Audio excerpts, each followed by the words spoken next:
ক্ৰূৰ শব্দৰ অৰ্থ হ'ল কি ক্ৰোধী, অস্থিৰ, ক্ৰোধী। এই যে ক্ৰোধ আমাৰ অকণমানতে খংটো উঠে। কিবা আমি এটা কবিতা পঢ়িছিলোঁ, আজিকালি বৰ মনত নাই বাৰু, সৰুতে কাৰ সমান কি নাই, কবিতাটোৰ নাম আছিলে। সাপৰ সমান খং কাৰো নাই নাই, হিমালয় সমগিৰি পৃথিৱীত নাই, এনেধৰণৰ কবিতা এভাগ পঢ়িছিলোঁ। গতিকে সাপৰ সমান খং নাই, এই খংটোৱে তেওঁলোকৰ জীৱনৰ কাৰণে বিকৃতি, ক্ৰোধ। আপোনালোকক ক্ৰূৰ শব্দটো, ক্ৰূৰ ভাগৱতত এগৰাকী চৰিত্ৰ আছে, এটা ব্যক্তি যাৰ নাম অক্ৰূৰ। বুজিনে? আচ্ছা, আপোনালোকে জানে এটা খুব ধুনীয়া কাহিনী, ভাগৱতত উল্লেখ আছে। ভগৱন্ত পুৰুষে তেওঁ যেতিয়া দ্বাৰকাধীশ হৈ থাকে, দ্বাপৰ যুগৰ কথা, তেতিয়া সূৰ্যৰ এগৰাকী পৰম ভক্ত, তেওঁৰ নাম আছিল সত্ৰাজিত। সত্ৰাজিত নামৰ সূৰ্যৰ ভক্তজনে বহুকাল সূৰ্যক আৰাধনা কৰাৰ পিছত সূৰ্য দেৱতা তেওঁৰ প্ৰতি সন্তুষ্টি হৈ তেওঁক এটা খুব মূল্যৱান মণি প্ৰদান কৰিলে, যাৰ নাম শ্যামন্তক। শ্যামন্তক হৰণ বুলি এটি অধ্যায় আছে, ভাগৱততো আছে, কীৰ্তনতো আছে।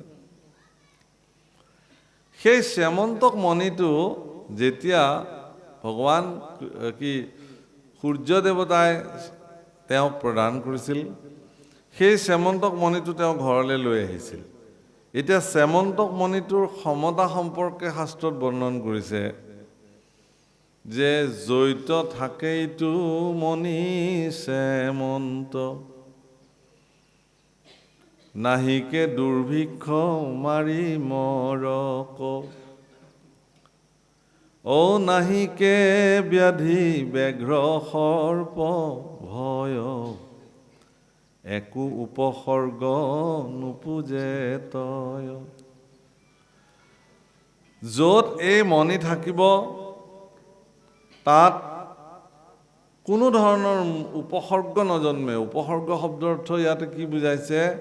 মৃত্যুৰ কোনো কাৰণ তাত উৎপত্তি নহয়। অৰ্থাৎ যাৰ লগত থাকিব শ্যামন্তক মণি, তেওঁ মৰিবৰ কাৰণে কোনো ধৰণৰ উপসৰ্গ সৃষ্টি নহয়। এনেকি হিংস্ৰ জন্তু, ব্যাঘ্ৰ সৰ্প আদিৰ কাৰণে আক্ৰমণতো তেওঁৰ মৃত্যু নহয়। আৰু আটাইতকৈ মন কৰিবলগীয়া যে যি স্থানত এই মণি থাকিব, প্ৰতিদিনে 8 ভাৰকৈ সোণ সেই মণিটোৱে প্ৰসৱ কৰিব। মণিটোৰ পৰা 8 ভাৰকৈ সোণ ওলাব। নিতে স্ৰৱে সুবৰ্ণ অস্তভাৰ, 8 ভাৰকৈ সোণ ওলাব। এতিয়া শাস্ত্ৰত এই কথা বৰ্ণন হৈছে। এদিন শ্যামন্তক মণি সত্ৰাজিতৰ ভাতৃ প্ৰসেনজিতে দাদায়েকক ক'লে যে এই মণিটো মোক দিয়াচোন, আজি মই পিন্ধো। হ'ব, পিন্ধি ল'লে ডিঙিত। পিন্ধি লৈ ঘোঁৰা লৈ তেওঁ অৰণ্যলৈ মৃগয়া কৰিবলৈ গ'ল। প্ৰসেনজিতৰ কথা আছিল কি যে য'ত শ্যামন্তক মণি থাকিব তাততো কোনো মৃত্যু ভয়েই নাই। গতিকে তেওঁ উদণ্ডতাৰে তেওঁ অৰণ্যলৈ চিকাৰ কৰিবলৈ গ'ল। কিন্তু তাত এটা ঘটনা ঘটিল কি, দেখি সিংহে তাকো নখে বিদাৰি, ঘোঁৰাই সহিতে পেলাইলা মাৰি। মানে তেওঁক ঘোঁৰাই সহিতে সিংহই মাৰি পেলালে।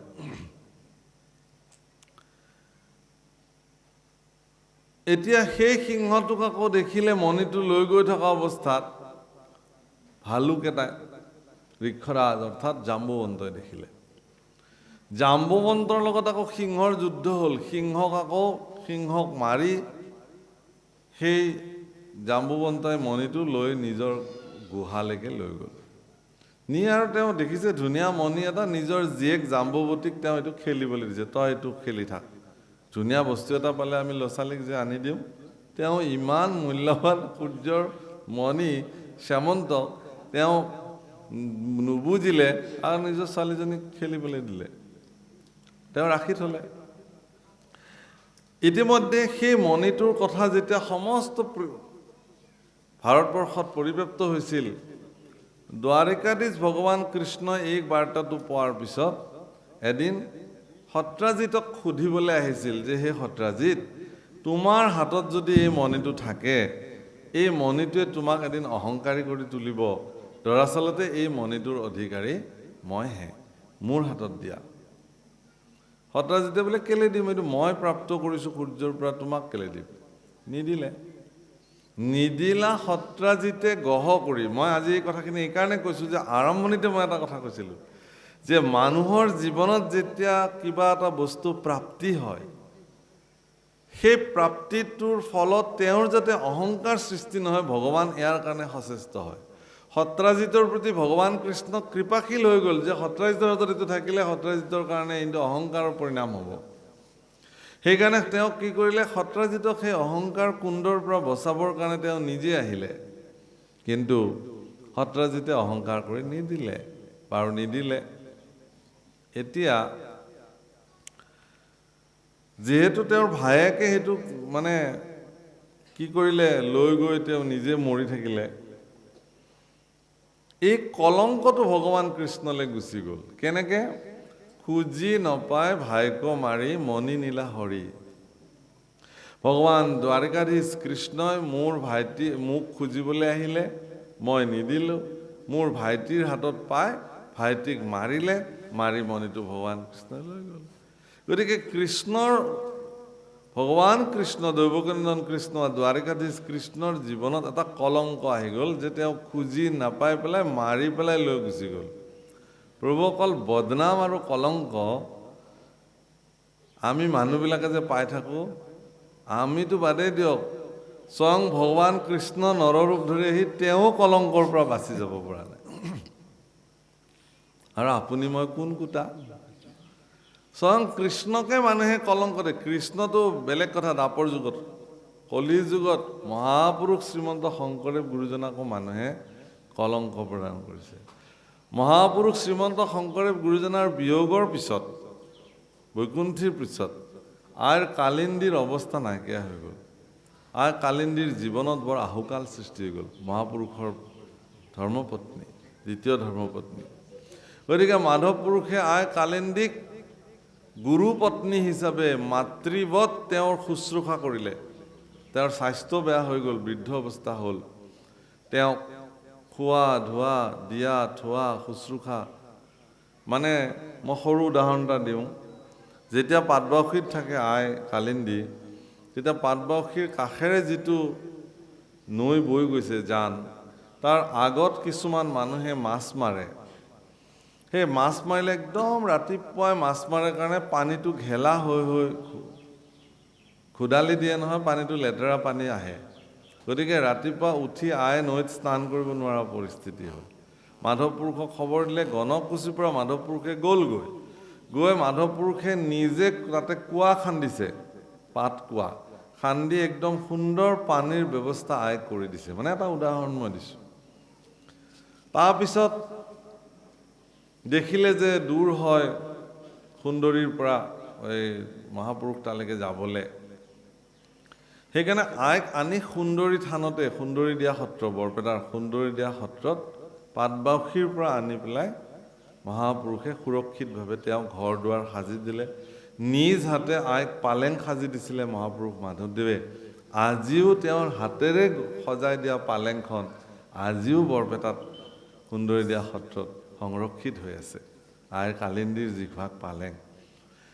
গতিকে কিন্তু মানুহে কি দিলে অপযশ, যে গুৰুপত্নী হ'ল বুলিয়ে ডেকা ল'ৰা এটা মাধৱদেৱ, তেওঁনো ইমান কেলে লাগি থাকিব লাগে, কিবা নিশ্চয় আছে সম্পৰ্ক। এয়া আমাৰ মানুহ, বুজিছে প্ৰভু? এয়া মানুহৰ চৰিত্ৰ। পুৰুষোত্তম শ্ৰী ৰাম বাচি যাব পৰা নাছিল মানুহৰ বদনামৰ পৰা। জগত জননী পৰম শান্তি আই জানকী বাচি যাব পৰা নাছিল মানুহৰ সমালোচনাৰ কাৰণে। মানুহ নামৰ জীৱ ইমানেই ভয়ংকৰ, মই আপোনালোকক ক'লোঁ, অকণমান দিগদাৰ দিবই আজি। মানুহ ইমানেই ভয়ংকৰ, আহাচোন এইটো অকণমান, হ'ব ঢিলা কৰি অলপ ছুটি কৰি দিবা সেইডাল হ'ব এতিয়া নাযায় আৰু যে ইমানে ভয়ংকৰ হৈছে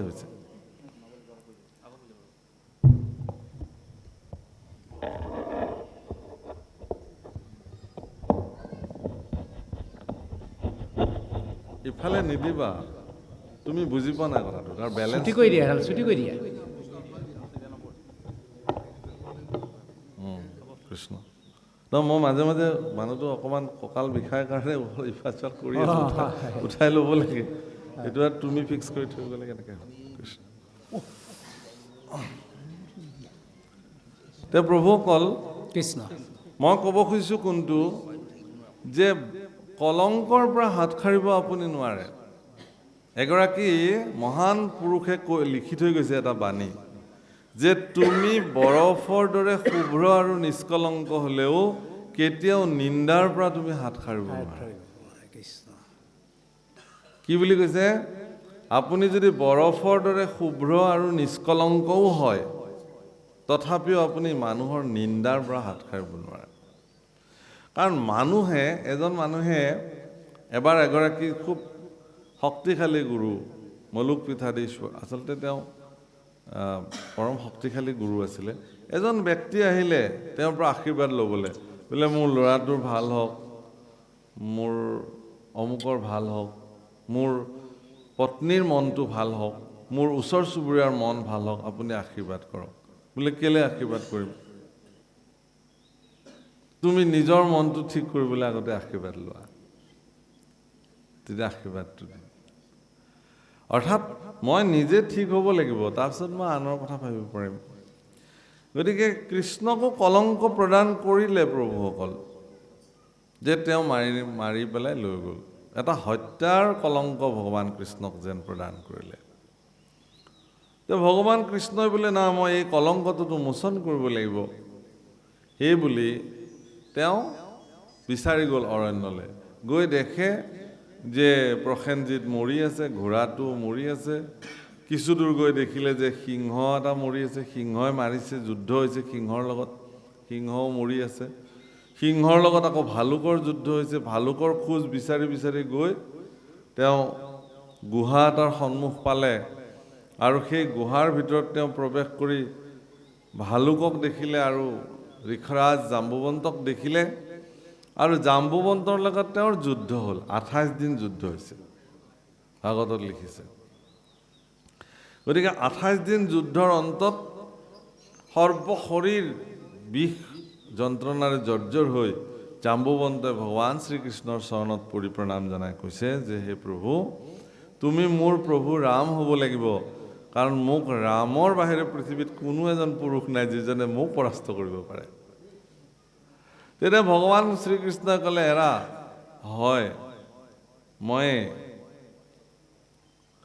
সেইজন বোলে প্ৰভু মোৰ এটা নিবেদন প্ৰাৰ্থনা কি যে মই আজি প্ৰভুক নেদেখা আজি এটা যুগ হৈ গ'ল তেতাৰ যুগতে প্ৰভুক শ্ৰীমুখ দৰ্শন কৰিছিলোঁ গতিকে তুমি মোক এবাৰ মোৰ প্ৰভুৰ ৰূপটো দেখুৱাই দিয়া ভগৱান শ্ৰীকৃষ্ণই গুহাৰ ভিতৰতে নিজৰ ৰামচন্দ্ৰৰ স্বৰূপ অলপ সময়ৰ কাৰণে দেখুৱাইছে ভক্তক সন্তুষ্টি কৰাইছে পৰম সন্তুষ্টিৰে তেওঁ নিজৰ তুলনীয়া কন্যা জাম্বুৱতীক ভগৱান কৃষ্ণৰ লগত বিবাহ দিছে আৰু যৌতুক স্বৰূপে সেই মণিটোকে প্ৰদান কৰিছে ভগৱান কৃষ্ণই জাম্বুৱতীক লৈ ঘৰলৈ আহিছে আৰু সেই মণিটো তেওঁ সত্ৰাজিতক প্ৰদান কৰিছে সত্ৰাজিতে বোলে এইটো মোৰ আৰু এইটোত অধিকাৰ নাই প্ৰভু তোমাৰ ক্ষমতাটো মই বুজি পালোঁ কাৰণ এইটো মোৰ লগত থাকিলে এনেকুৱা আহুকাল হৈয়ে থাকিব আজি প্ৰসেনজিৎ মৰিছে কাইলৈ আকৌ মোৰ ল'ৰা যাব কোনোবা যাব গতিকে এইবোৰ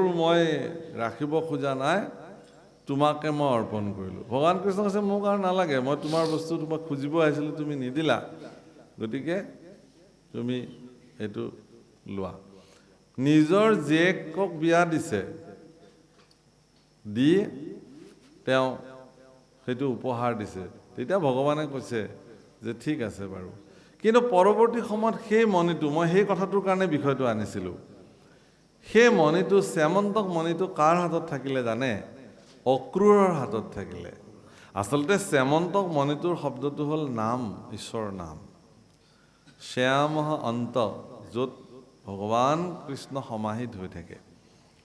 গতিকে সেই নাম বস্তু, ভগৱানৰ অমৃত চৰিত্ৰ, সেইবোৰ কাৰ হাতত থাকে? অক্ৰূৰৰ হাততহে থাকে। আপুনি যিদিনাখন অক্ৰূৰ হ'ব, সেইদিনাখন আপোনাৰ তাত থাকিব। সেইকাৰণে অক্ৰূৰ ভগৱানে অক্ৰূৰক দিছিলে। আজি ইয়াতো কৈছে যে আমি ক্ৰোধী, কৈছে যে হে ভগৱান, আমিবিলাক অত্যন্ত ক্ৰোধী আৰু আমি ক্ৰূৰতাৰ কাৰণে আজি মোৰ জীৱনত এইটো হ'ল, আৰু তুমি মোক ইয়াৰ পৰা কৃপা কৰা। সৰ্বক্ষণে নুগুচে আমাৰো ক্ৰোধ আতি। ইয়াৰ পৰা শিক্ষা কি? যে ক্ৰোধ, আপুনি ক্ৰোধ পৰৱশ হ'ব নালাগে। ক্ৰোধটো চব মানুহৰে আছে। লোভ, মোহ, কাম, ক্ৰোধ, মদ, মাৎসৰ্য, এইকেইটাক বিকৃতি বুলি কৈছে মানুহৰ জীৱনত, দুখ। এইবিলাক বিষয় আক্ৰোশ বুলি কৈছে।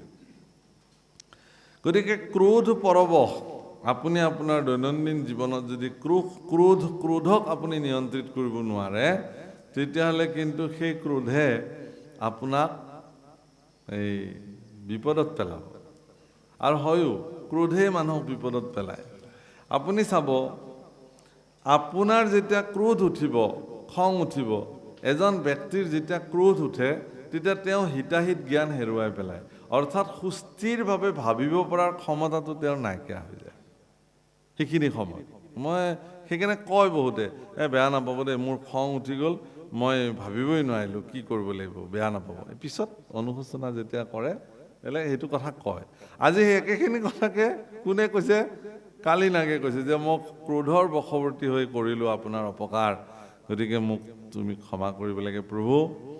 মই কোনটো কথা কৈছে, এটা কথা চাব, আমাৰ মহাপুৰুষে বাশাস্ত্ৰত লিখিছে, লোভ মোহ কাম ক্ৰোধ বিষয় আক্ৰোশে, নোচোয় মূৰ ভকতক একো দুখে। চাব, যেতিয়া লোভ মোহ কাম ক্ৰোধ বিষয় আক্ৰোশে, নোচোয় মূৰ ভকতকে একো দুখে বুলি ক'লে, এদিন এজন ভকতে, এনেকে গুৰুজনাই শাস্ত্ৰৰ কথা কৈ থাকোঁতে এজন ভকতে পলমকে আহিলে। গুৰুজনাই বোলে, তুমি পলম কৰিলা যে? বোলে মই অকণমান এই মৎস্য ধৰিছিলোঁ খাবলৈ বুলি, সেইকাৰণে এনেকুৱা কথা কৈছে। কৈছে তুমি সন্ত পুৰুষ হৈ, ভকত হৈ পেলাই আকৌ কি মৎস্য ভোজন কৰা? কৈছে বোলে, আপুনিয়ে লিখিছে নহয় প্ৰভু গুৰুজন, লোভ মোহ কাম ক্ৰোধ বিষয় আক্ৰোশে, নোচোয় মূৰ ভকতক একো দুখে। গতিকে মোৰ মাছ খাবলৈ লোভ উপজিছে, এই লোভে মোকতো একো কৰিব নোৱাৰে নহয়, কাৰণ মইতো ভকত হৈছোঁ। আপুনিয়ে লিখিছে নহয়, লোভ মোহ কাম ক্ৰোধ বিষয় আক্ৰোশে, নোচোয়, মোৰ ভকতক চুবই নোৱাৰে এইবিলাক দুখে। গুৰুজনাই বোলে, সৰ্বনাশ, মাধৱ পুৰুষসকলে লৈ আহাচোন পুথিখন, ক'ত এইখন লিখিলোঁ মই, আৰু কলমটো লৈ আহিবা। বোলে কি কৰে? বোলে এইটো কাটি থৈ যাওঁ, কাৰণ পিছত নহ'লে এইটোক অজুহাত দি পেলাই মানুহটো তাৰমানে এনেকুৱা অদ্ভুত জীৱ, নিজৰ স্বাৰ্থৰ কাৰণে মানুহে যিকোনো সাং ৰচনা কৰিব পাৰে, এইটো মানুহৰ নিয়ম। গতিকে মানুহে কৰে এইবিলাক। গতিকে গুৰুজনাই বোলে, না না, মাধৱ পুৰুষে কৈছে নহয়, এইটো থাকক, আপোনাৰ মৈলামেৰে এইটো সৃষ্টি হ'ল, ই থাকক, ইয়াৰ ওপৰত বিশ্লেষণ হওক, আলোচনা হওক। দৰাচলতে কি ক'লে, যে লোভ মোহ কাম ক্ৰোধ বিষয় আক্ৰোশে, নোচোয় মূৰ ভকতক একো দুখে। আচলতে লোভ মোহ কাম ক্ৰোধ এইবিলাক একো একোটা দুখ মানুহৰ জীৱনত, দুখ। মোৰ যদি অত্যাধিক ক্ৰোধ আছে, এইটো মোৰ দুখ। মোৰ যদি অত্যাধিক লোভ জন্ম হৈছে, এইটো মোৰ কাৰণে দুখ।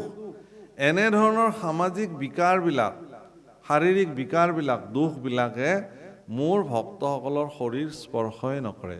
অৰ্থাৎ মোৰ ভক্তসকলৰ হৃদয়ত লোভৰ উৎপত্তিয়ে নহয়, ক্ৰোধৰ উৎপত্তিয়ে নহয়, মোহৰ উৎপত্তিয়ে নহয়, হ'ব নোৱাৰে। সেইটোহে লিখিছিল গুৰুজনাই। আৰু ওলটা বুজিলি ৰাম, বেলেগ বুজিলে। এবাৰ মই আপোনাক কৈছোঁ যে বিশ্বামিত্ৰ, দুৰ্বাসা এইবিলাক এখেতলোকৰ অত্যন্ত ক্ৰোধী ঋষি, চবে জানে এই কথাটো। কিন্তু এওঁলোকৰ ক্ৰোধ যিটো, বিশেষকৈ বিশ্বমিত্ৰৰ যি ক্ৰোধ, সেই ক্ৰোধক দোষ বুলি কোৱা নাই কিন্তু শাস্ত্ৰই। মাৰ্কেন্দ্ৰ পুৰাণ আদি পুৰাণসমূহত এইটো গুণ বুলি, বিশিষ্ট গুণ বুলি কৈছে, যে এইটো গুণ তেওঁলোকৰ। বিশ্বমিত্ৰৰ জীৱনৰ এইটো এটা গুণ, ক্ৰোধ। আচ্ছা, বিশ্বমিত্ৰৰ জীৱনত ক্ৰোধ গুণ হ'ল, আৰু মোৰ ঋজু পাঠকৰ জীৱনৰ ক্ৰোধটো দোষ হ'ব কেনেকৈ? এইকাৰণে যে ঋজু পাঠকে ক্ৰোধক নিয়ন্ত্ৰিত কৰিব নাজানে, আমিবিলাকে ক্ৰোধক নিয়ন্ত্ৰণ কৰিব নাজানো, বিশ্বমিত্ৰই কিন্তু ক্ৰোধক নিয়ন্ত্ৰিত কৰিব জানে। অৰ্থাৎ ক্ৰোধে বিশ্বমিত্ৰৰ মতে চলিব লাগিব, বিশ্বমিত্ৰই ক্ৰোধৰ মতে নচলে। আমি কিন্তু ক্ৰোধৰ মতে চলো, মোৰ মতে ক্ৰোধ নচলে। খুব মন কৰিবলগীয়া সমাজত প্ৰভুসকল, আইসকল, এইবিলাক কথা ল'ৰা ছোৱালীবিলাকক শিকাব লাগে, একদম সৰুৰ পৰাই শিকাব লাগে। শুনা, তুমি ক্ৰোধৰ বশৱৰ্তী নহবা। আটাইতকৈ ডাঙৰ হ'ল কি, যে গীতাত লিখিছে যে তুমি মনৰ দাস হ'বলৈ নাযাবা, মনক তোমাৰ দাস কৰিবা। হে মন, তুমি আজিৰ পৰা মোৰ দাস, মই যি ভাবিম এইটোৱে হ'ব, মই যলৈ যাবলৈ দিম তুমি তালৈ যাবা, তো মোৰ মতেহে তুমি চলিব লাগিব, তোমাৰ মতে মই নচলো। মনটো চঞ্চল, কিবা এটা দেখিলেই লগা হয়, এইটোতো লাগিছিল। কাৰোবাৰ হেদালিত পানীলাও ওলমি ওলমি লাগিছে, বোলে বৰ ধুনীয়া পানীলাও লাগিছে, হে আমাকো নিদিয়ে কিয় দুটামান? মনে লগে লগে কৈয়ে দিলে, লৈ লওক, ক'লে দিবতো, আৰু নিদিলে ৰাতি আহিম, কথাটো। গতিকে চঞ্চল মনৰ প্ৰভাৱ যায়গৈ নি? গতিকে চঞ্চল মনৰ ই প্ৰভাৱ। সেইকাৰণে কি হৈছে যে বিশ্বমিত্ৰই ক্ৰোধক নিয়ম, মই আপোনালোকক কৈছোঁ যে বিশ্বৰ শান্তিৰ কাৰণে, জাগতিক জগতৰ কল্যাণৰ কাৰণে তেওঁলোকে যজ্ঞৰ কাৰণে সংকল্প লৈছিলে। আপোনালোকে চাব, এই যেতিয়া এই হৰিশ্চন্দ্ৰ, মহাৰাজ হৰিশ্চন্দ্ৰ কোন? ৰামচন্দ্ৰৰ উপৰি পুৰুষ, বংশধৰ। ইমান সাধাৰণ নহয়, গোটেইবিলাক একদম সগৰৰ পৰা দিলীপ, ৰঘু, অজ, এইবিলাক কি কয় আপোনাৰ হৰিশ্চন্দ্ৰ, এইবিলাক চব ৰামচন্দ্ৰৰ উপৰি পুৰুষ। আৰু এওঁলোক ইমান সত্যবাদী, ইমান ন্যায়পৰায়ণ, ইমান প্ৰজাবৎসল, জ্ঞানী, ধৰ্মশীল, এক ৰজা চক্ৰৱৰ্তী ৰজা মহাৰাজ দশৰথলৈকে এওঁলোক এক তেওঁলোকৰ বংশৰ প্ৰতিগৰাকী ৰজায়ে পৰম জ্ঞানী। এতিয়া বিশ্বামিত্ৰই কি কৰিলে, এদিন মানে হৰিশ্চন্দ্ৰই ৰাতি সপোন দেখিলে। সপোনত দেখিলে কি, যে এগৰাকী ঋষি তেওঁৰ ৰাজ দৰবাৰলৈকে আহিছে, আৰু তেওঁৰ ৰাজ্য বিচাৰিছে দান হিচাপে, আৰু তেওঁ সপোনতে সেই ঋষিক ৰাজ্যভাৰ দান দি দিছে। এইটো সপোন দেখি ৰাতিপুৱা যেতিয়া সাৰ পাইছে, তেতিয়া ৰজা হৰিশ্চন্দ্ৰই সিদিনাখন কোনো ৰাজকীয় সাধন গ্ৰহণ কৰা নাই। না শিৰত মুকুট পিন্ধিছে, নে চৰণত পাদুকা পিন্ধিছে, নে ৰাজকীয় আভৰণ পিন্ধিছে, স্নান কৰিছে, আৰু ঋষিৰ নিচিনা সাজ পিন্ধি বহি আছে। চবেই সুধিছে যে কি হ'ল মহাৰাজ? বোলে মই আৰু মহাৰাজ নহয় এতিয়া। কিয়? বোলে ৰাতি সপোনতে এগৰাকী ঋষিক মই ৰাজ্যভাৰ দানেই কৰিলোঁ, গতিকে ৰাজ্য যিহেতু দানেই কৰিলোঁ, মোৰতো ৰাজ্য নহয় এতিয়া, গতিকে মই এতিয়া বনলৈ যাম, সন্যাসী হ'লো। এনেকুৱা মানে ন্যায় পৰায়। অলপ পিছতে আহি ওলালেই নহয় বিশ্বামিত্ৰ, বোলে মই তোমাৰ পৰা দান বিচাৰি আহিছোঁ। বোলে মই সপোনতে আপোনাক দিছোঁৱে, আপুনি আহিলে যেতিয়া কওক কি লাগে? বোলে তোমাৰ ৰাজ্য লাগে, বোলে লৈ লওক, দি দিছোঁ, মই ৰাতিয়ে দিলোঁ আপোনাক। বোলে যিহেতু দান দিলা তুমি, আৰু ৰাজ্য মোৰে হ'ল, গতিকে তুমি ইয়াত থাকিব নোৱাৰিবা, তুমি ৰাজ্যৰ পৰা আঁতৰি দিয়া এতিয়া, কাৰণ মই ৰজা এতিয়া তোমাৰ ৰাজ্য। এতিয়া দান দিলা, দক্ষিণা দিব লাগে নহয়, দানৰ পিছত দক্ষিণা থাকে। দক্ষিণাটো বোলে ৰাজভঁৰালৰ পৰা দিব নোৱাৰিবা নহয়, কাৰণ ভঁৰালো মোৰ এতিয়া।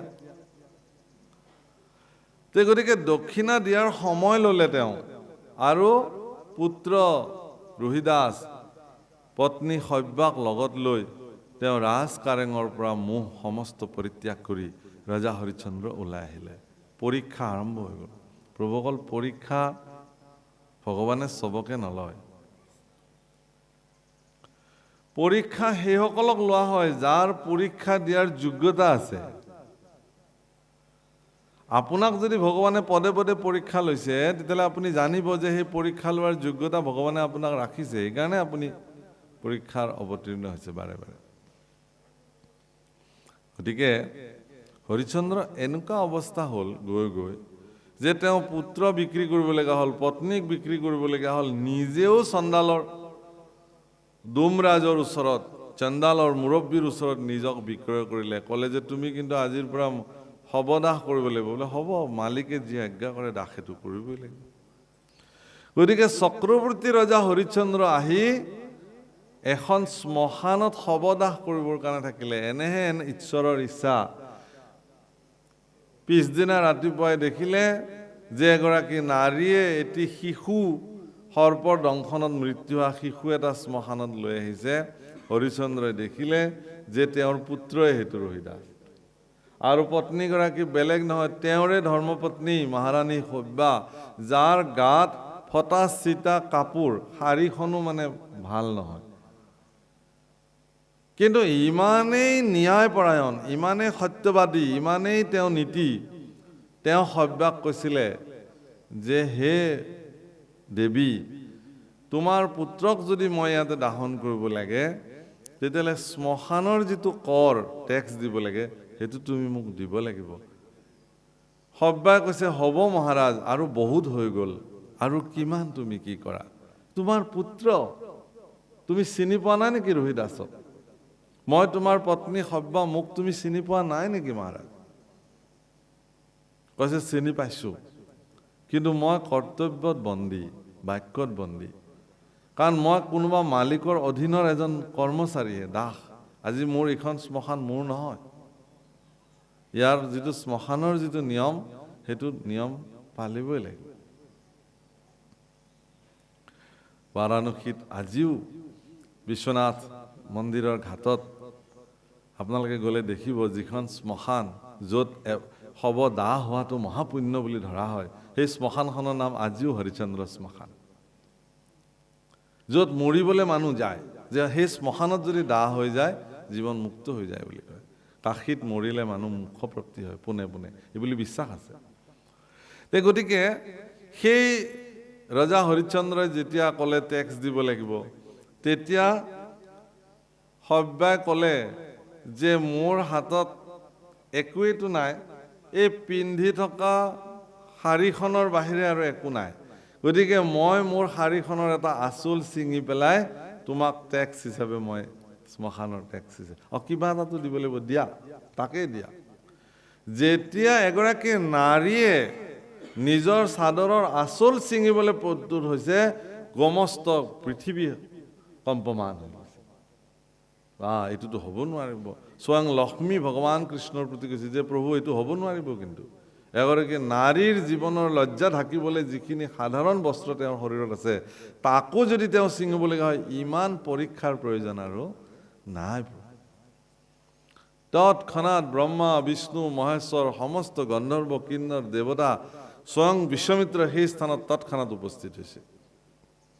ইন্দ্ৰাদি দেৱতা হ'ব আই সব্যা, ধন্য তুমি, স্বামী ভক্তি তোমাৰ পৃথিৱীত যদি থাকিব। ধন্য হে ৰজা হৰিশ্চন্দ্ৰ, তোমাৰ সত্যবাদিতা নিষ্ঠাৰ প্ৰতি আমি সমস্ত দেৱকুল ব্ৰহ্মা বিষ্ণু মহেশ্বৰ সকলো আজি তোমাৰ ওচৰত আমি নতশিৰ, যে এইটো কাললৈকে খ্যাতি থাকিব যে সত্যক ৰক্ষা কৰিবৰ কাৰণে নিজৰ পত্নী পুত্ৰক বিক্ৰী কৰিব পাৰে, নিজক বিক্ৰী কৰি চণ্ডাল হ'ব পাৰে। ইয়াতকে আৰু কি হ'ব পাৰে? বিশ্বমিত্ৰ কৈছে হে ৰাজন, এইবিলাক একো নহয়, এইবিলাক চব মোৰেই চলনা আছিলে তোমাক পৰীক্ষা কৰিবৰ কাৰণে। এতিয়াও তোমাৰ ৰাজ্য সুৰক্ষিত হৈ আছে, আজিও তুমি ৰজা, তুমি নিজৰ স্থানলৈ গুচি যোৱা, পুনঃ আগৰ নিচিনাকে তুমি ৰাজভাৰ চলোৱা। তোমাৰ সত্য আৰু নিষ্ঠা জগতত প্ৰতিষ্ঠা হ'বৰ কাৰণেহে এইটো কৰা হ'ল। বিশ্বমিত্ৰই যে হৰিশ্চন্দ্ৰক পৰীক্ষা ল'বলৈ ইমানখিনি মানে কৰিলে, তাৰ কাৰণে ব্ৰহ্মাদেৱৰ ক্ৰোধ আহিলে। ব্ৰহ্মাই ক'লে যে যা, মই তোক অভিশাপ দিলোঁ, তই তোৰ জীৱনত আজিৰ পৰা যি যজ্ঞ কৰাৰ সংকল্প নোলোৱা কিয়, কোনো যজ্ঞ পূৰ্ণাহুতি হ'ব নোৱাৰিব, তুমি সফল হ'ব নোৱাৰিবা, যা। যে প্ৰভু, এইটো কি মোৰ উপহাৰ নেকি? এইটো মইতো তোমালোকৰ কাৰণে পৰীক্ষাটো কৰিলোঁ হৰিশ্চন্দ্ৰক, তাৰ পৰিণাম মই এইটো ভোগ কৰিলোঁ নেকি? ভগৱান কৃষ্ণৰ চৰণত স্তুতি কৰিলে ভগৱান কৃষ্ণই ক'লে হ'ব, যি হ'ব হ'ব বাৰু, তাৰে সমিধান ব্ৰহ্মাই দিব তোমাক। ব্ৰহ্মাই ক'লে যে ভগৱান শ্ৰী হৰি পৃথিৱীত যিদিনাখন শ্ৰীৰাম স্বৰূপে উৎপত্তি হ'ব, আবিৰ্ভাৱ হ'ব, সিদিনাখন ৰামচন্দ্ৰৰ কৃপাত তোমাৰ যজ্ঞ পূৰ্ণাংগ সম্পাদিত হ'ব, অন্যথা নহয়। গতিকে সিদিনাখনৰ পৰা বিশ্বমিত্ৰই যিমান যজ্ঞ সংকল্প কৰিছে, কোনো যজ্ঞৰ পূৰ্ণাহুতি সম্পূৰ্ণ হোৱা নাই। ত্ৰেতাৰ যুগত বিশ্বমিত্ৰই যজ্ঞ কৰিছে, যজ্ঞৰ পূৰ্ণাহুতিৰ সময়তে মাৰিচ আৰু সুবাহী আদি কৰি 60,000 ৰাক্ষসে আহি সেই যজ্ঞ কুণ্ড তছনছ কৰি দিছিল। সদায় কৰে এইটো কাম। শেষত তেওঁৰ শিষ্য উপশিষ্যসকলে বিশ্বমিত্ৰক ক'লে যে গুৰুদেৱ, তুমিতো এগৰাকী অস্ত্ৰবিদ, তুমিতো যুদ্ধত নিপুণ, গতিকে এই ৰাক্ষসবোৰ যে বাৰে বাৰে আহি আহি আমাৰ যজ্ঞবিলাক বিনষ্ট কৰে, তুমি দেখোন অস্ত্ৰ প্ৰয়োগ কৰি এওঁলোকক নিধন কৰিব পাৰা, কেলে নকৰা? তেতিয়া বিশ্বমিত্ৰই কৈছে যে শুনা, যদি মই অসুৰবিলাকক মাৰিবই লাগে, তেতিয়াহ'লে মোৰ ক্ৰোধ আহিব লাগিব প্ৰথমতে। যদি মোৰ ক্ৰোধ আহি যায়, এই যে যজ্ঞ সম্পাদিত কৰাৰ সংকল্প মই লৈছোঁ, এই সংকল্প মোৰ বিনষ্ট হৈ যাব। সেইকাৰণে ক্ৰোধক মই আহিব দিব নোৱাৰোঁ, এতিয়া নিয়ন্ত্ৰিত কৰি ৰখা হৈছে। মই এই কথাটোকে কৈছিলোঁ, ক্ৰূৰতা। বিশ্বমিত্ৰৰ প্ৰচণ্ড ক্ৰোধ আছে, কিন্তু তেওঁ ক্ৰোধক নিয়ন্ত্ৰিত কৰি ৰাখিছে। ভগৱান শ্ৰীৰামচন্দ্ৰৰ ওচৰলৈকে যেতিয়া গুৰুকুলৰ পৰা সম্পূৰ্ণ বিদ্যা, আচলতে ভাৰতবৰ্ষৰ ব্যৱস্থা মই আপোনালোকক কওঁ, ভাৰতবৰ্ষৰ শিশুসকলক গুৰুকুলত যে থৈছিলে শিক্ষা গ্ৰহণ কৰিবৰ কাৰণে, তাত কেৱল বিদ্যা অধ্যয়নৰ কাৰণে ৰখা নাছিলে। এজন গুৰুকুলত শিক্ষা গ্ৰহণ কৰা শিষ্যই বিদ্যা, পুথিগত বিদ্যা, আধ্যাত্মিক জীৱনশৈলীৰ চৰ্চা, কৃষি কাৰ্যৰ চৰ্চা, ব্যৱসায় বাণিজ্যৰ চৰ্চা, ৰাজনৈতিক চৰ্চা, কূটনৈতিক চৰ্চা, এনেকি প্ৰতিজন শিশুকে সম্পূৰ্ণ ধনু, গদা আদি অস্ত্ৰৰ শিক্ষা গুৰুসকলে আশ্ৰমত প্ৰদান কৰিছে। আৰু সেই শিশুবিলাকে উভতি গৈ পেলাই গৃহস্থশ্ৰমত যেতিয়া প্ৰৱেশ কৰিছিল, ৰজাৰ পুত্ৰই ৰজা হৈছিল, কৃষকৰ পুত্ৰই কৃষি কাৰ্য কৰিছিল, আৰু বৈশ্যৰ পুত্ৰসকলে ব্যৱসায় বাণিজ্য কৰিছিল, ক্ষত্ৰিয়ৰ পুত্ৰসকলে গৈ সৈন্য সামন্ত ৰজাৰ হেৰিত যোগদান কৰিছিল ইত্যাদি। কিন্তু তাৰ পৰিণামটো চাওকচোন আপোনালোকে, যেতিয়া এজন ৰাজপুত্ৰই ঋষিৰ আশ্ৰমত থাকি পেলাই খেতি কৰিব, তেতিয়া তেওঁ ৰজা হোৱাৰ পিছতো কৃষকৰ যিটো মৰ্মবেদনা, সেইটো তেওঁ জানিব যে এজন কৃষকৰ কৃষি উৎপাদন কৰোঁতে কিমান কষ্ট হয়। গতিকে এতিয়া এজন মন্ত্ৰী বা এজন ৰাজন্যবৰ্গ, তেওঁ জীৱনত খেতি পথাৰত নামিও পোৱা নাই, খেতি কৰিও পোৱা নাই। তেওঁ যেতিয়া প্ৰজাক শাসন কৰিব, তেওঁ কেনেকৈ উপলব্ধি কৰিব যে এজন কৃষকৰ কিমান কষ্টৰ ফলত এটা ফচল উৎপাদন হয়। ঋষিয়ে অকল সেয়া নহয়, উৎপাদিত শস্যসমূহ বিক্ৰী কৰিবৰ কাৰণে বজাৰলৈ পঠিয়াইছিল তেওঁলোক। নিপুণভাৱে তেওঁলোকে সেইবিলাক ক্ৰয় বিক্ৰয় কৰিছিল। বিক্ৰী কৰিব লাগিব, যি সেই সময়ত বিনিময় ব্যৱস্থা আছিল, আকৌ আনাজ আদি যি প্ৰয়োজনীয় বস্তু আশ্ৰমলৈকে সকলো কিনি আনিব লাগিব, ক্ৰয় কৰি আনিব লাগিব। গতিকে ব্যৱসায় বাণিজ্যৰ ওপৰতো তেওঁলোকৰ এটা ধাৰণা হৈছিলে। গতিকে ৰজা হ'লেও তেওঁ জানিছিল যে ব্যৱসায়বিলাক কেনে চলে। গতিকে প্ৰত্যেক শিক্ষা গ্ৰহণ কৰিছিল, আৰু সেইধৰণে তেওঁলোকে গুৰুকুলত চলিছিল। প্ৰভু শ্ৰীৰাম, তেওঁৰ অনুজ ভৰত, লক্ষ্মণ, শত্ৰুঘ্ন প্ৰমুখ্যে 4গৰাকী দশৰথ পুত্ৰই গুৰু বশিষ্ঠৰ আশ্ৰমত সম্পূৰ্ণ শিক্ষা গ্ৰহণ কৰি গাৰ্হস্থ্যাশ্ৰমত প্ৰৱেশ কৰিছে, সোমাইছে আহি, এতিয়াও বিবাহ কৰোৱাই নাই। বিবাহ সম্পৰ্কীয় আলোচনা যিদিনাখন হৈ আছিল গুৰু বশিষ্ঠৰ লগত, হেন সময়তে আহি বিশ্বমিত্ৰ প্ৰৱেশ কৰিছে। কোনোবাই ক'লে যে সিংহদ্বাৰত আহি বিশ্বমিত্ৰ ৰৈ আছে ৰজাৰ সাক্ষাতৰ কাৰণে, আহিবলৈ দিয়ক। গুৰু বশিষ্ঠই ক'বলৈ নহয়, বিশ্বমিত্ৰ পৰম জ্ঞানী মহাত্মা আৰু তেওঁ এগৰাকী ব্ৰহ্ম ঋষি, গতিকে সেই ৰাজন তুমি তেওঁক নিজে পদূলিৰ পৰা পাদ্য অৰ্ঘ্যে পুজি আনিব লাগিব, এইটো নিয়ম। এগৰাকী চক্ৰৱৰ্তী ৰজা মহাৰাজ দশৰথ, আপোনালোকে ভাবক চক্ৰৱৰ্তী ৰজা মানে গোটেই পৃথিৱী যাক শাসন কৰিছিল, পৃথিৱীক। চক্ৰৱৰ্তী ৰজা মহাৰাজ দশৰথে এগৰাকী প্ৰভাৱশালী পৰম পৰাক্ৰমী ৰজা হোৱাৰ পিছতো ভাৰতীয় আধ্যাত্মিক পৰম্পৰা গুৰুৰ বাক্য শিৰোধাৰ্য কৰি পদূলিলৈকে গৈ বিশ্বমিত্ৰৰ চৰণ ধুৱাই পাদ্য অৰ্ঘ্যে পুজি তেওঁক সাদৰি লৈ আহিছে। শিৰত মুকুটবিহীন, পাদুকাবিহীন খালী ভৰিৰে গৈ ব্ৰহ্ম ঋষি বিশ্বমিত্ৰক তেওঁ আদৰি সাদৰি আনি তেওঁ ৰাজসভাত বহুৱাই নিজৰ আসনত বহুৱাইছে। বহাই পেলাই চৰণ ধুৱাই পুনঃ প্ৰণিপাত জনাই কৈছে যে হে গুৰুদেৱ, মই কি সেৱা কৰিব পাৰোঁ, তুমি কৃপা কৰি মোক আজ্ঞা কৰিব লাগে। বিশ্বমিত্ৰ কৈছে তোমাৰ পুত্ৰ শ্ৰীৰাম ভদ্ৰক মোক লাগে। কিহৰ কাৰণে? বোলে মই নিশাচৰবিলাকৰ উৎপাতত, নিশাচৰ মানে ৰাক্ষস, সুবাহু মাৰিচ আদিৰ দৰে নিশাচৰসকলৰ মানে উপদ্ৰৱত মই যোগ্য সম্পাদিত কৰিব পৰা নাই, গতিকে তাৰ নিৰাপত্তাৰ কাৰণে ৰামচন্দ্ৰক লাগে। দশৰথে কৈছে যে হে গুৰুবৰ, কিহৰ কাৰণেনো মোৰ ৰাজীৱ লোচন পুত্ৰ, সি মাত্ৰ তেতিয়া ৰামচন্দ্ৰৰ বয়স মাত্ৰ 14 বছৰ পাৰ কৰি 15 বছৰ প্ৰৱেশ কৰিছে। আমাৰতো 14-15 বছৰীয়া ল'ৰা এতিয়াও মাকে খুৱাই দিয়ে ভাত সানি পেলাই, হয় নহয়? ক'তনো ৰাক্ষসৰ লগত যুঁজিবলৈ যাব? কিন্তু ইতিমধ্যে সেই 15 বছৰতে ৰামচন্দ্ৰৰ সমস্ত অস্ত্ৰবিদ্যা শিক্ষা সমাপ্ত কৰি আহিছে। পুত্ৰৰ প্ৰতি থকা মোহ মহাৰাজ দশৰথে কৈছে যে হে গুৰুবৰ, মোৰ নিচিনা এগৰাকী পৰাক্ৰমী ৰজা থাকোঁতে ৰামচন্দ্ৰক কিয় প্ৰয়োজন? মই নিজেই যাম, তোমাক নিজেই মই নিৰাপত্তা দিম। বিশ্বমিত্ৰ কৈছে তোমাক নালাগে ৰাজন, ইমান সৰু কাম এটাৰ কাৰণে আৰু চক্ৰৱৰ্তী ৰজা যাব লাগে নে? তোমাৰ পুত্ৰই পাৰিব এইখিনি কাম, তেওঁতো অস্ত্ৰ শিক্ষা কৰি গুচি আহিছে ঘৰত, কি শিকিলে তেতিয়াহ'লে? খুব কান্দিছে, হে গুৰুবৰ মোক ইমান পৰীক্ষা নল'ব। কাৰণ ৰামচন্দ্ৰৰ প্ৰতি দশৰথৰ ইমানেই প্ৰেম, পুত্ৰ মোহ, কৈছে যে মোৰ পুত্ৰৰ নাম ৰামচন্দ্ৰৰ এটা নাম হ'ল ৰাজীৱ লোচন। কি লোচন? ৰাজীৱ লোচন। ৰাজীৱ শব্দৰ অৰ্থ হ'ল পদুম ফুল, পদুম ফুলৰ দৰে চকু।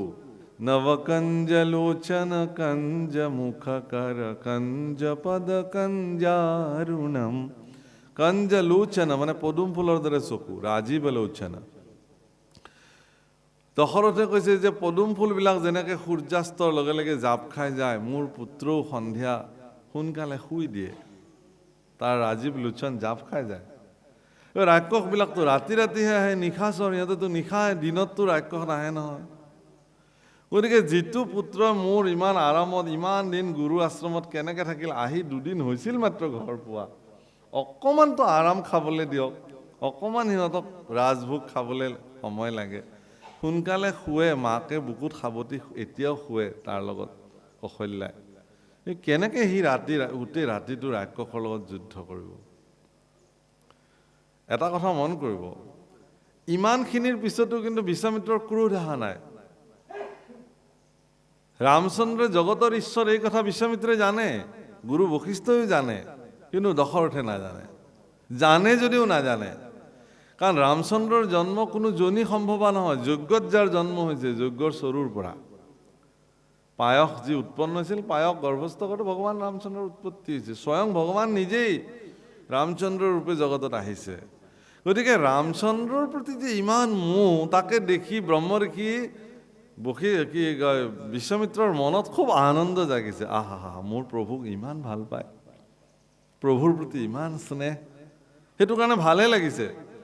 কিন্তু বিশ্বমিত্ৰে ক'লে এই বুলি যে হে ৰাজন, মই যিটো বিচাৰিলোঁ তুমি সেইটো দিব নোৱাৰিলা, গতিকে তোমাৰ যি ৰঘুবংশত আজিলৈকে কি কৈছে, रघुकुल रीत सदा चली आए प्राण जाए पर बसन न যায় জীৱন যাব তথাপিও বাক্য নেৰে তোমালোকৰ এইটো বংশৰ ৰীতি আছিল গতিকে তুমি এইটো ৰাখিব নোৱাৰিলা কথা ইমানে মই যাওঁ আৰু এতিয়া তুমি ৰাখিব নোৱাৰিলা আৰু কথা ইমান তেতিয়া বশিষ্ঠ ঋষিয়ে ব্ৰহ্ম ঋষি বশিষ্ঠই ৰজাক দশৰথক কৈছে যে হে মহাৰাজ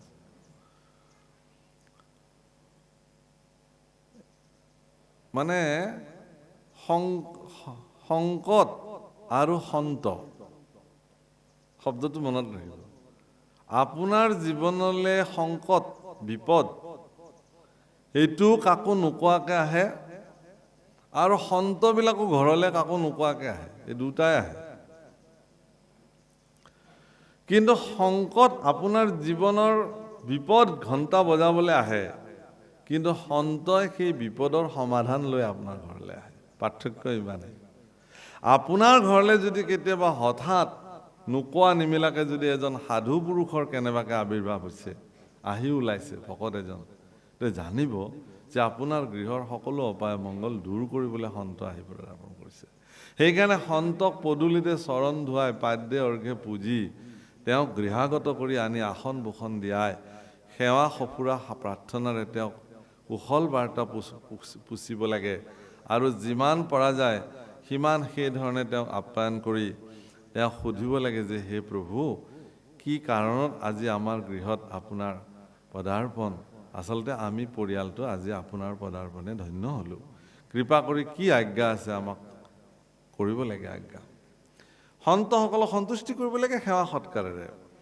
এতিয়া বশিষ্ঠই ক'লে হে ৰাজন তোমাৰ ঘৰলৈতো সন্ত মহাত্মা বিশ্বমিত্ৰ আহিছে গতিকে তোমাৰ মনত যিটো বৰ্তমান সংকট বুলি তুমি ভাবি আছা যে ৰামচন্দ্ৰক বিবাহ কৰোৱাব লাগে ইতিমধ্যে কৌশল্যাই কৈ থৈ দিছে দশৰথক যে মোৰ পুত্ৰ অৰ্থাৎ ৰামচন্দ্ৰটো বিশ্বৰ ভিতৰত আটাইতকৈ সৰ্বাংগ সুন্দৰ পুৰুষ কিন্তু কৌশল্যাই কৈছে যে হে মহাৰাজ আপুনি মোৰ পুত্ৰৰ কাৰণে এগৰাকী বোৱাৰী বিচাৰক কিন্তু সাৱধান মনত ৰাখিব মোৰ পুত্ৰতকৈ যদি কোনো গুণে কম বোৱাৰী এগৰাকী যদি তুমি আনা তেতিয়াহ'লে কিন্তু বিপদ হ'ব এতিয়া ৰজা দশৰথ মহা বিপদত নিজৰ পুত্ৰৰ কাৰণে এনেকুৱা ক'ত ছোৱালী বিচাৰে যিটো পুত্ৰতকৈও ধুনীয়া হ'ব লাগিব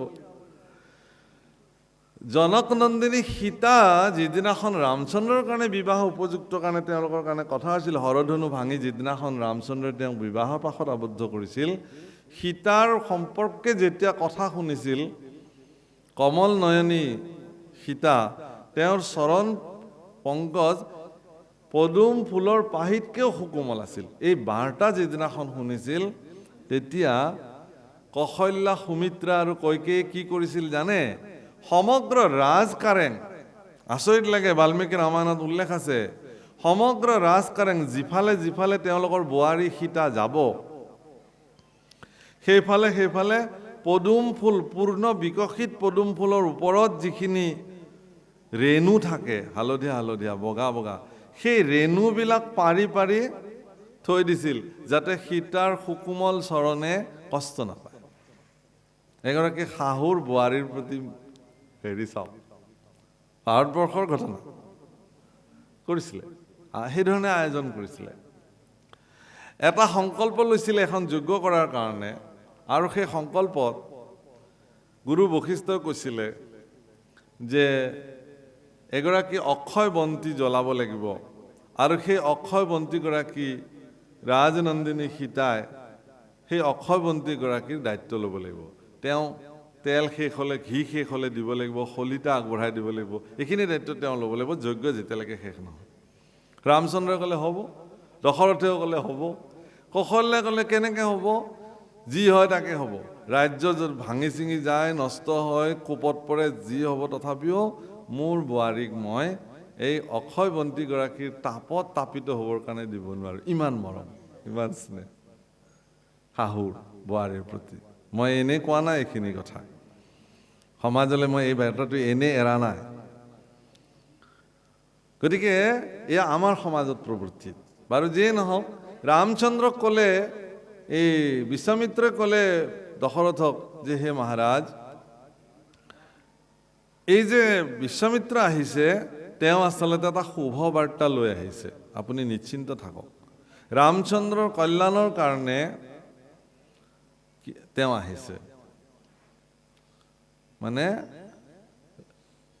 ৰঘুবৰ হিতাৰ্থে ৰঘুকুল শিৰোমণি ৰামচন্দ্ৰৰ হিতৰ কাৰণে তেওঁ আহিছে তেওঁ ৰামচন্দ্ৰ দি দিছে পিছত দিছে বাৰু বুকুত শিল থৈ পুত্ৰক আগবঢ়াই দিছে লক্ষ্মণো লগত গৈছে কিন্তু ৰামচন্দ্ৰৰ যিটো পাৰদৰ্শিতা বাহুবল পৰাক্ৰম সেইটো মানুহে দেখিছে মাৰিচ সুবাহুক যি ধৰণে নিধন বা দমন কৰিব লাগে ৰামচন্দ্ৰই কৰিছে তাৰকাক বধ কৰিছে তাৰকা যেতিয়া খেদি আহিছিল এগৰাকী নাৰীক বধ কৰিব নে নকৰিব ৰামচন্দ্ৰ শংকিত হৈছিল তেতিয়া বিশ্বামিত্ৰ কৈছিল যে হে ৰাম ৰঘুকুল শিৰোমণি ৰামভদ্ৰ এইজনী নাৰী নহয় দেখাতহে নাৰী ৬০,০০০ মাতংগ হস্তিৰ সমান বাহুবল এওঁৰ হাতত আছে কিমান গো বধ কৰিছে এতিয়ালৈকে হিচাপ নাই কিমান ঋষিৰ মুণ্ড ছেদন কৰিছে তাৰ কোনো হিচাপ নাই কিমান লাখ লাখ যজ্ঞ তেওঁ বিনষ্ট কৰিছে তাৰ কোনো লেখ নাই